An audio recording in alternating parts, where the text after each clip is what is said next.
Hi, everybody. I'm Dr. Alexis Conason, and I am so happy to be here with you today to talk about what is a really hot button topic. We are going to be talking today on Facebook Live about sugar addiction.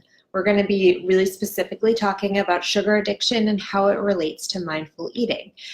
Questions came up like, can we eat mindfully if I'm addicted to sugar? Or how can I possibly trust my body if it's telling me to eat sugar?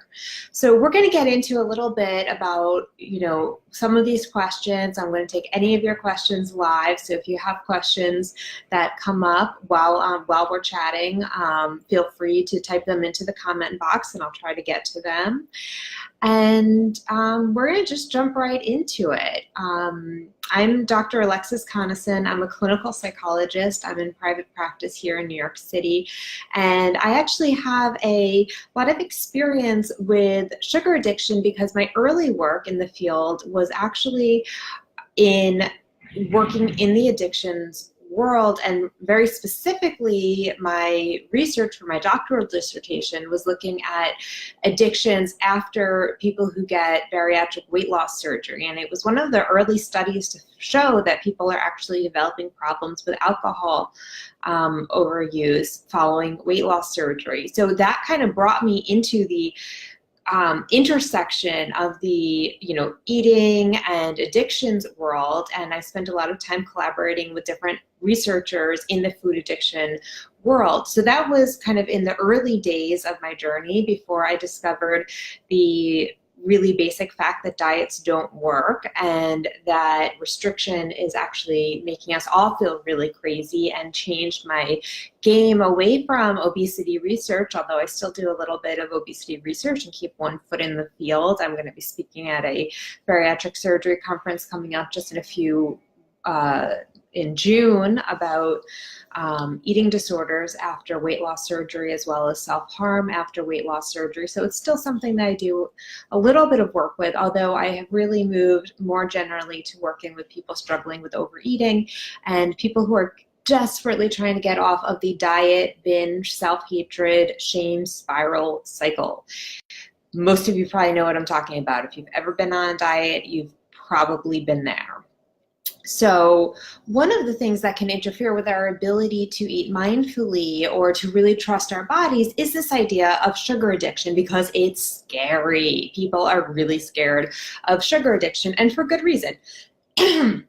Excuse me, if you look up on the internet things about sugar addiction, you find some scary stuff out there, like sugar is toxic. You'll see videos about the way that sugar hijacks your brain, and we're told by all different types of doctors and researchers and experts in the field that sugar is dangerous, deadly, that it is the that's toxic to us, it's poisonous, that we need to cleanse our body of sugar. So if you're scared of sugar addiction, I get it. Like, we are in a culture that makes us afraid of very simple, very basic foods. So when I did the Happify webinar a month or two ago now, and I got so many questions, I decided that I was going to start doing this Facebook Live series to just try to answer everything that you guys wanted to know, because I really do want to be able to answer all of your questions. I realized almost a quarter of the questions were about sugar, and some were gentle curiosity about what effect sugar has on our body. Other questions were really intense about what the hell is wrong with you. You're recommending that people eat sugar. People can't eat sugar. That's nuts. That's nuts. You should have your license stripped away. What kinds of things are you recommending to people? So I got a lot of feedback on that, which I always do whenever I talk about sugar addiction or sugar or integrating sugar into our lives, because people have really strong feelings about this. So I'm going to go through some of the questions that I got here on the Happify webinar, and I'm also going to answer some questions that I got from Instagram. So every time I do a Facebook Live, you have the opportunity to also ask your questions via Instagram. If you're not following me on Instagram, I'm at the Anti-Diet Plan. And I know not everybody is a Facebook fan these days. Some people are concerned about privacy issues, which I totally get, but I still think it's a great platform for the live streaming services. But if you're one of those people and maybe you've come across this video through the replay on my mailing list or something like that, you can certainly go on Instagram, ask your questions. I will still answer those live here. And then if you're on my newsletter, you'll get a replay of the video. So just one more reason to sign up for my newsletter if you haven't already done that. I'll make that little plug. So let's get started. I'm just going to go in order here. How does mindful eating, this is one of the questions from the webinar, how does mindful eating curb dessert/sugar excessive cravings? Is it okay to want to eat cakes, cupcakes, ice cream, chocolate, etc. every day? Does anyone else feel that? Sometimes people are really afraid that when we are going to start to listen to our body and truly honor what our body's telling us, oh my gosh, what if we crave cupcakes and cookies and sweets every day? What do? You eat that. So it may seem really simple, but part of mindful eating is really giving yourself unconditional permission to eat, which means that all foods are allowed, but we take in a acknowledgement of how our body reacts to certain foods. So if you tell me every time I eat sugar I feel like crap, then that's a piece of knowledge and information that you're going to want to incorporate when making a mindful choice about whether or not you want to have sugar. Still doesn't mean that you can't eat sugar. What I find is that for most of us, when we truly welcome all of these foods into our lives and start to embrace, the idea that we really can have cakes, cupcakes, chocolates, sweets, whatever it is, that we can eat these foods whenever we want them, our body starts to feel more secure, and the cravings naturally kind of go down a little bit. So usually what makes us feel so out of control around our eating with sugar is the fact that we have demonized sugar. It's the fact that we've made it this bad, scary, evil food that we have to resist, that we have to restrain ourselves, but of course it's really delicious and we really want it. So it creates this internal conflict, this internal battle where we're saying, oh, that cupcake, it looks so delicious, I want to eat it. And then there's this other part of us saying, no, sugar is bad, we can't eat that. If you eat that, you're going to feel out of control. So we try to restrict, we try to restrain ourselves, but of course we can only fight against our bodies for so long because we're fighting against some really powerful physiological urges that our bodies were built for survival. Like, thank you, bodies, for being built for survival. That's an amazing, wonderful thing. And our bodies do need sugar to survive. So it's like we're going to be on the losing end of that battle if we're fighting against our body's own internal physiology. And when we do lose that battle, what do? We feel totally out of control because it comes to that point where we're saying, I'm not going to eat the cupcake, I'm not going to eat the cupcake, I'm not going to eat the cupcake. And then we say, not always in such polite language, gosh darn it, I'm going to eat the cupcake. And then we say, oh, I can't believe I've eaten the cupcake. I've blown it. I can't believe I've been bad today. And most likely we don't just stop at the one cupcake. We, feel out of control. We might eat the whole box of cupcakes. We might go for some cookies afterwards. We might have a cake. We might go for more sweets. And that kind of reinforces the idea that, holy crap, I'm addicted to sugar. I don't see that as sugar addiction. What I see that as our body's natural reaction to deprivation and restriction. So, with anything that I say, if you have a plan or a system that is working well for you, you go do that. So some people really believe in the idea that they're addicted to sugar and they abstain from sugar. And if someone comes into my office and they say, I haven't eaten sugar in 10 years, I don't crave it, I don't want it, it doesn't work well for my body, it makes me feel out of control when I eat it, but I really don't eat it. Okay, fine, keep doing what you're doing, that's working for you. That's not usually what I hear. Well, I guess those people usually don't come into my office. But what I usually hear most often is people saying, I'm addicted to sugar. I feel totally out of control with sugar, and I can't stop eating it. I tell myself I'm not going to have sugar. I try to follow OA, or I try to follow some kind of sugar detox plan, but I can't sustain it. And if you can't sustain it, then I'm going to say that plan is not working for you. And it's time to experiment with something different. My program, the Anti-Diet Plan, is something different because we really do welcome in all types of foods, including sugar. I mean, really, who wants to live a life without sugar? Oh, I love sugar. I like sweets. I like candy. And I think that life should be about pleasure and enjoying food. Is that such a taboo thing to say? It kind of is, right? Like often the idea of people taking pleasure, doing something just for the sake of pleasure, like that kind of gets people's wheels going too, because we always have to be busy and productive, and food is fuel and what is best for our body. But sometimes it's okay to just take a moment and really savor and enjoy something delicious. And sugar, does that for a lot of people, and that is great. That's good. Thank you, sugar, for being a pleasure in our life. Let's see what other questions that we have. I've heard that the less sugar you eat, the less that you crave it. Should we try to change our eating habits by attempting to modify the cravings, or should we just follow our internal GPS? So our internal GPS is what I've talked about on the webinar and what I call our internal appetite regulation system. So that's things like hunger, fullness, our cravings. Should we try to just follow our internal GPS and not try to modify any cravings? So my advice is that our cravings are there for a reason. So I think that if we're craving sugar, yeah, we should eat sugar. And just trust your body. If we eat sugar and really, this is the key, this is the trick, allow ourselves to have it. That doesn't mean I'm going to have this cupcake and then beat myself up for it afterwards. It means learning to truly embrace a philosophy of all foods fit, of all foods are permissible.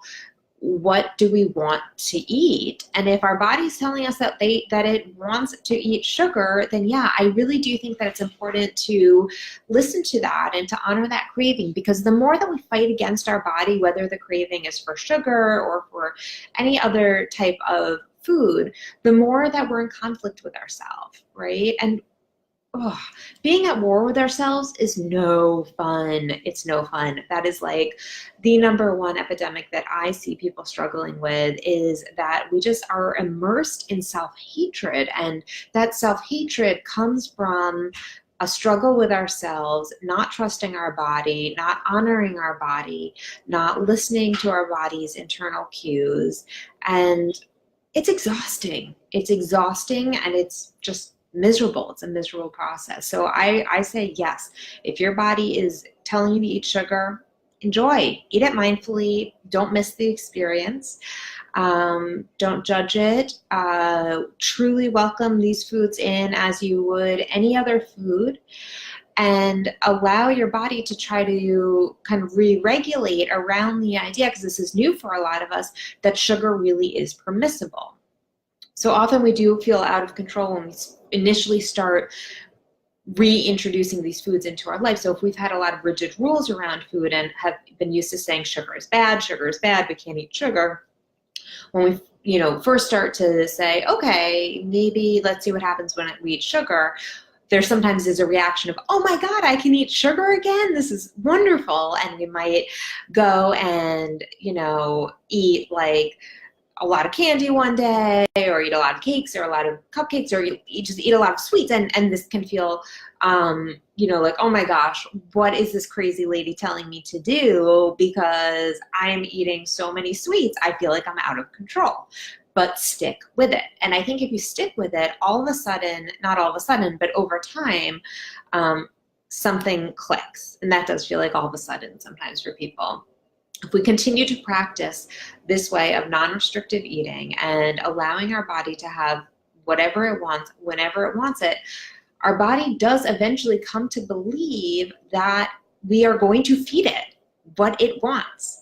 And the urge to, eat all of the sugar all at once tends to lessen, because we know that we don't have to eat all the cookies right now, because we can have cookies later. We can have cookies in an hour. We can have cookies 5 minutes from now. We can have them tomorrow. Cookies are always available.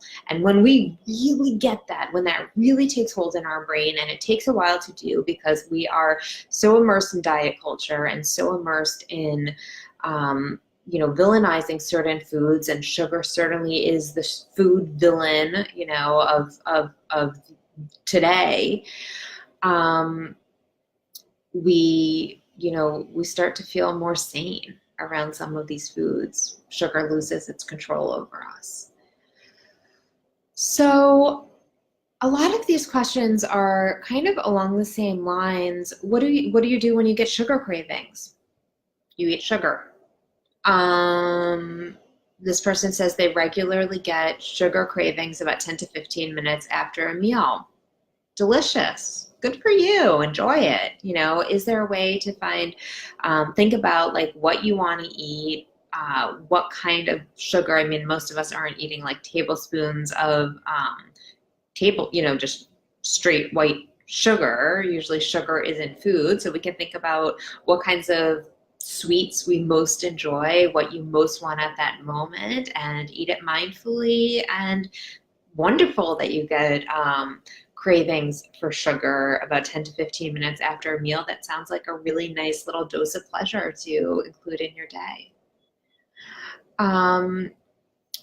So a lot of these questions are about how do you get off the sugar cravings. And I'm going to, just kind of give one answer here, which I've already been talking about, which is that sugar cravings are not something to be fought against. When we can just eat sugar when we want it and allow our body to give in to, I wouldn't even say give into, because that again connotes that there's a fight. And what we want to do in mindful eating and with my program, the Anti-Diet Plan, is really like take ourselves out of the conflict. We want to put up the white flag and say, body, I am no longer fighting with you. I am going to do what you want me to do.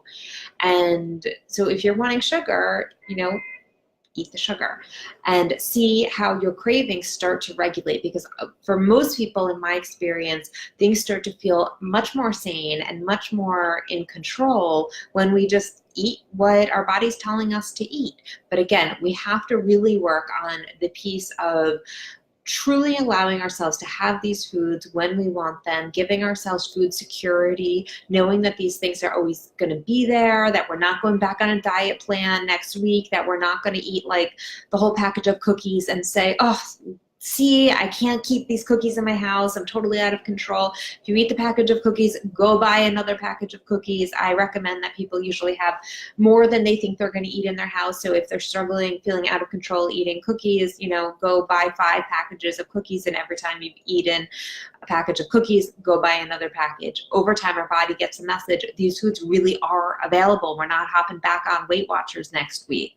Like really, we can have these things when we want them. And that is when things settle for most people. And we start to say, oh, okay, yeah, I could have the sweets, I could have the cookies, I could have the cake. Do I want them? And that's a very different question. And in that, do I want them? I also encourage people to check in with your body and how your body's reaction is for certain things. So somebody else wrote in a question. I don't know if it's a question as much as a comment. There is a condition named sugar addiction. Thank you for letting me know that. I just wasn't aware. I mean, yeah, I know. I get it that there's a lot of talk about sugar addiction. I don't live under a rock. I am in this field, and I have, thank you, heard of sugar addiction. The research behind sugar addiction is interesting. I think that's another really interesting thing to talk about, because we hear some kind of scientific sounding ideas, some words that sound very scientific that most of us don't really understand. To be honest, I don't completely understand all of the neuroscience research and the MRI studies and the rodent studies, because it is a complex physiology that I'm just not trained in. Most lay audience, most lay people certainly don't understand this. So when a doctor gets up and starts talking about sugar is toxic, it hijacks your brain, we say, yeah, okay, he must know what he's talking about, or she must know what she's talking about. But when you look at the research, it really doesn't tell such a clear story. So one of my favorite studies on sugar addiction is done by one of my colleagues from when I used to be at the New York Obesity Research Center, Nicole Avina. She's wonderful, and she was one of the people who really did some of the seminal work on sugar addiction. But what I think is just the most interesting part of her research is that mice or rats, I forget what she used, rats I think, are not born to be addicted to sugar. So first you have to get them hooked on sugar to be able to show that this sugar addiction process exists. How do they get them hooked on sugar? They give them sugar and then they take it away. So the process of having the sugar available and then having the sugar restricted is what brings in this addictive-like process. So is it the sugar that's addictive, or is it the restriction that's addictive? I don't know. I think her research shows a very interesting, she comes out, in support of sugar addiction, that this is a phenomenon that we're seeing, at least in her tiny little rats. But I think that her research also shows a lot about the effects of restriction and sugar restriction and how that can make us feel kind of out of control and like we're addicted to this food. But it's not anything inherent about the food itself as much as the process of restricting ourselves from this food.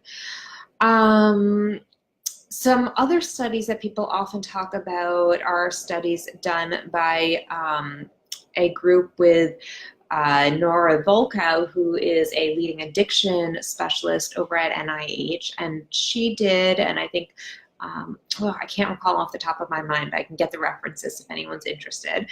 They did some research studies that show that the same parts of our brain light up when they put people in an MRI machine and show them pictures of food and pictures of and when they showed cocaine users pictures of cocaine. First of all, the study was really interesting because they didn't separate out people who identified as food addicts. They just put a bunch of fat people in the MRI machine and assumed that they would be food addicts because, why else would you be fat unless you're addicted to food? So it shows the inherent weight bias that goes on even in the scientific research world, because you gotta at least start off by distinguishing from people who feel out of control with sugar to look at sugar addiction. Not everyone who's at a larger size is addicted or feels addicted to food or has any issues with eating at all. It's such a huge oversight when you look at that study from NIH. And I mean, all due respect, because these are top researchers, they know their stuff.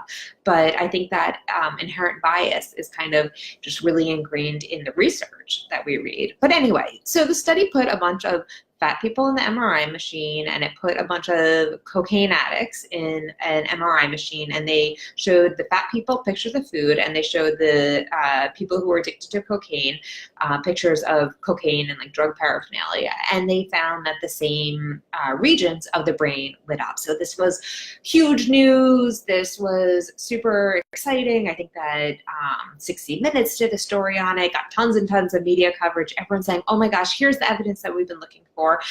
Sugar addiction or food addiction exists.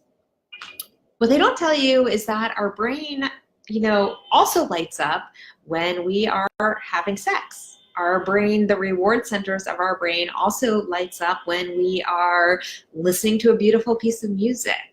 I imagine that those same reward centers of our brain would also light up when we are holding our infant child, or with,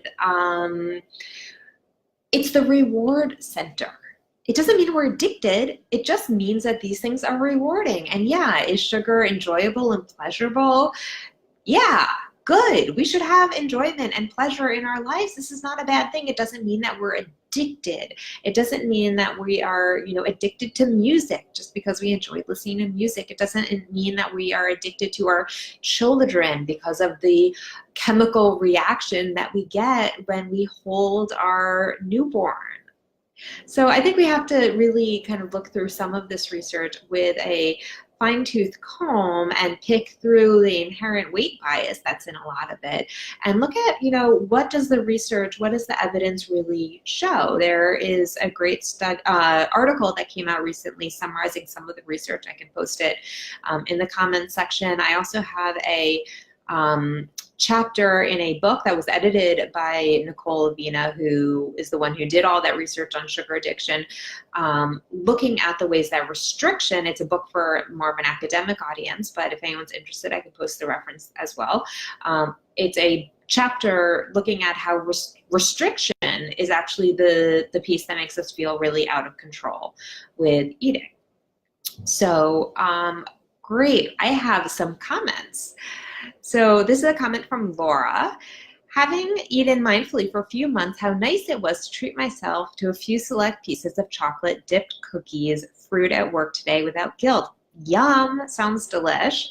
I was very happy with a small amount, whereas in the past I would go nuts and eat everything in sight because I told myself I was being bad. Such an awesome way to eat and live. Thank you, Laura. I love to hear that you're practicing these tools and that it is working and helping you. Yeah, and that's often what happens, is that when we are allowed to have these foods, chocolate dip cookies, that sounds so good. Love to hear more about them. When we are allowing ourselves to have these foods without guilt, we eat until we feel satisfied, and we kind of say then we feel satisfied and we've had enough, and maybe we'll have more later, maybe we won't. We move on with our lives. It's not such a big thing. So thank you so much, Laura, for sharing your experience. And Stan Teresa asks, how do you deal with the weight gain that comes from mindful eating and eating more sugar? So I answered this a little bit last week on the Facebook Live, but weight is a funny thing.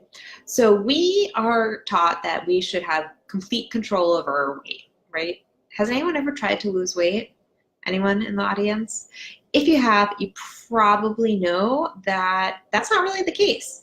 We can go on a diet plan, we can usually lose some weight for a certain amount of time, but then we start to gain it back. And what we see is that our body size is not a behavior. It doesn't, it's not like a one-to-one that if we eat sugar, we're going to gain weight. And if we restrict sugar, we're not going to gain weight. Actually, what we see is that when we restrict sugar and that people who are dieting actually end up long-term at a higher weight because we get on, and I don't have time to go into all of it right now because we're almost out of time, but we get into this kind of weight cycling where our weight goes down and our weight goes up, and each time our weight goes up, it doesn't just go up to where we started, it goes up, like plus 10%. And so we see, if you look at like dieters over a 5-year period, you see a curve that's going like this. So, the weight's going up and down, but overall always kind of ending up at that higher point. But it's scary to start mindfully eating and think, I'm going to let go of pursuing weight loss. And that's what I think is inherent in one of the things that I find inherent in mindful eating, is that we have to let go of our ideas of weight loss that we impose over ourselves and say, I know better than my body. I'm not going to trust my body because my body's bad. It's going to do something I don't want it to do. Mindful eating is really about saying, my body has the wisdom. I'm going to allow it to guide me and see what happens with my weight. And, weight gain people don't always gain weight with mindful eating. They don't always lose weight. I would say if we have to talk about weight, which I really don't like to do because I don't think it's all that very important, but I know that a lot of people, do want to talk about weight because it is important in our culture, because we live in a fat phobic culture. And when I say it's not important, I think it's not important because it's not important to our own health and well-being, although it is important to recognize that we live in a culture where there's a lot of pressure on people to maintain a certain weight, and we are treated differently based on what our body size is, and that is a problem with our culture. That is not a problem with your body. That is a problem with our culture. But what most often happens with mindful eating is that people's weight stabilizes, and it stabilizes around a healthy weight for each individual. What that weight is for you, I don't know. I said it last week. I don't know. I can't tell you. To be honest, I don't think you know. Your doctor certainly doesn't know. That BMI chart that they give you, that doesn't know. That BMI chart is BS, and there's more and more research coming out to show that it is just, completely useless. Take it and line your cat's litter box with it. Like, we do not need that. And yeah, how do you deal with the weight gain that comes from mindful eating and eating more sugar? I wouldn't assume that we know what our body's going to do. We just kind of take a leap of faith and take this journey with our body and say, whatever it's going to do, it's going to do, and I'm going to care for it the best way that I know how. That's what mindful eating is all about. All right, guys, we are just about out of time, 2 minutes over. I think that I answered all of your questions about mindful eating and sugar addiction, but I'm happy to talk about this more. If you have more comments, if you're watching this on replay, feel free to email me your questions. You can email me not only your questions about mindful eating, but if you have specific questions, not only your questions about mindful eating and sugar and sugar addiction, but if you have any questions or if there's any topics that you want to hear me talk about on Facebook Live, I would love to hear from you. You can email me info@drconneson.com. If you're watching this on replay, then I definitely encourage you to sign up for my email list. You can do that on my website, www.drconneson.com. And if you want to learn more about mindful eating and what the anti-diet plan is all about, I offer a completely free 30-day program, also available on my website, www.drconneson.com, and that'll give you a little taste of what mindful eating and the anti-diet plan is all about. So thank you all for joining me. Next week, I'm going to be doing a live co-hosted with my colleague who is a body image coach. I just think it's like the most fabulous job description to be a body image coach. Doesn't we all need a little body image coaching? I'm going to be hopping over to her page, but I'll give you the info before that. And again, Wednesday at noon, we will be co-hosting. She'll be interviewing me on her Facebook Live page. So hope you all join me there. Thanks so much.